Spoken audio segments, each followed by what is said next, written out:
E ainda em Araçatuba, gente, 2 adolescentes foram apreendidos na cidade por envolvimento em uma série de roubos também no comércio. O Vitor Moretti também acompanhou e traz a matéria pra gente. O último assalto praticado pelos suspeitos foi nessa sorveteria, localizada no bairro Pedro Perry. As câmeras de segurança flagraram o momento em que a dupla entra no local com o rosto descoberto.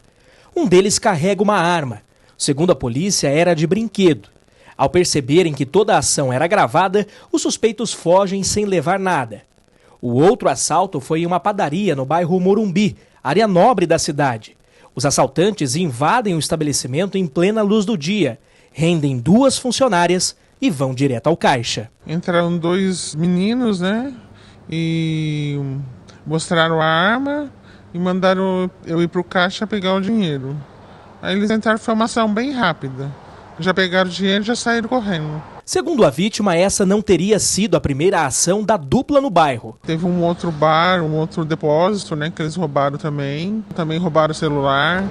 Então eles estavam no local fazendo vários roubos. Dias depois dos assaltos, a Polícia Militar conseguiu encontrar os 2 adolescentes de 16 e 17 anos no bairro Claudionor Cinti.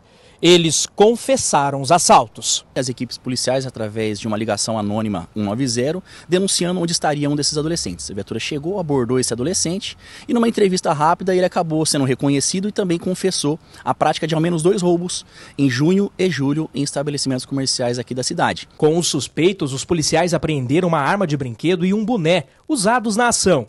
Agora, a polícia investiga a participação deles em mais crimes pela cidade. A gente fica com sensação de medo, né? Qualquer coisa assim que aparece meio suspeito, a gente já pensa que já é um assalto. A gente fica meio traumatizado, assim.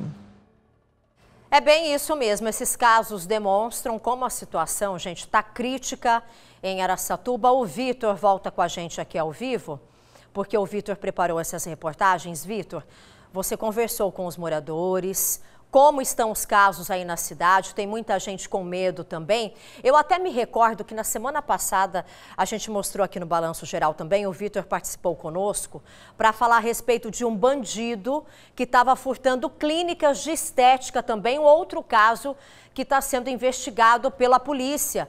O número de furtos e roubos está sendo grande, Vitor. E o que a polícia tem feito também neste momento?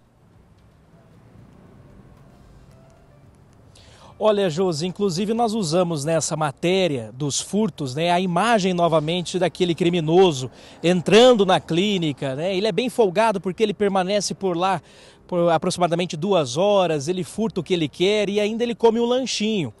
Nesse fim de semana, a Polícia Militar conseguiu encontrar esse homem por meio de uma denúncia anônima e olha só, contra ele havia um mandado de prisão em aberto por 20 anos, condenação por homicídio. Agora a gente se pergunta, o que um homem desse, com uma condenação alta dessa, crime de homicídio, estava fazendo solto?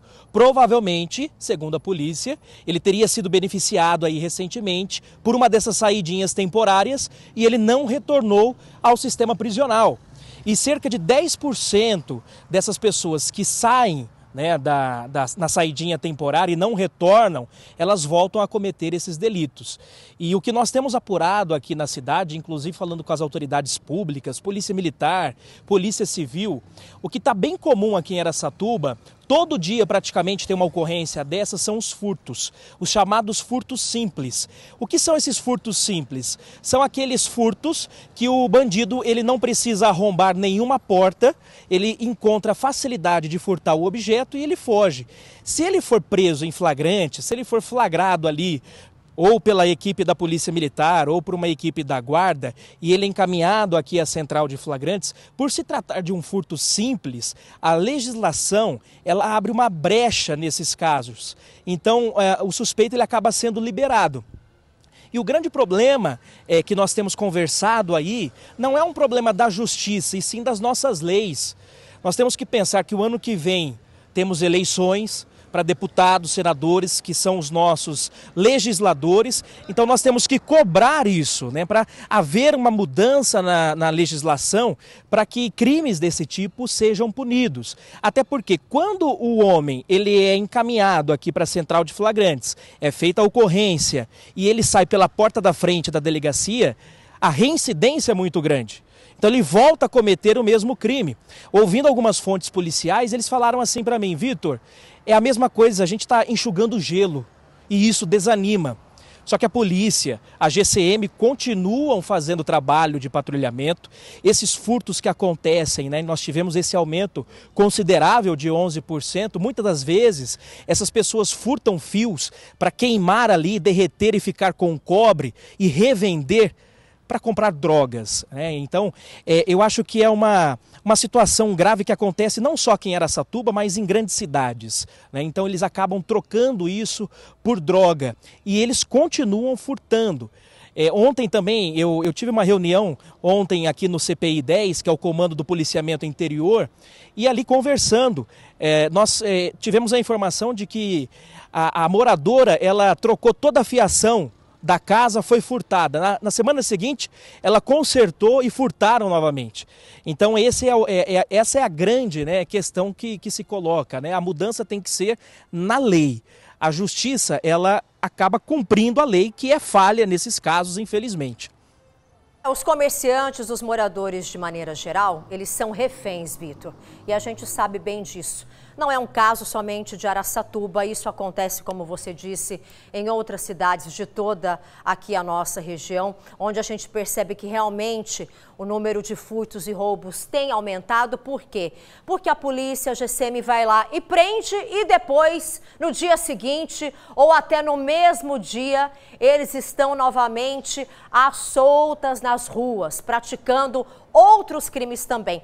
E também não adianta o comerciante investir em câmera de segurança, reforçar a segurança no seu comércio, colocar lá a cerca elétrica também, porque eles não estão preocupados com isso. A gente acompanha que mesmo assim eles invadem esses locais para cometerem os furtos. A gente fica aí no aguardo de novas leis, né? Não é um problema também que cabe, infelizmente, a nós, né? É algo bem maior, de um âmbito maior também, que a gente fica aqui na expectativa para que tudo isso seja mudado. Obrigada, Vitor. Obrigada pelas suas informações. A gente segue acompanhando esses casos também.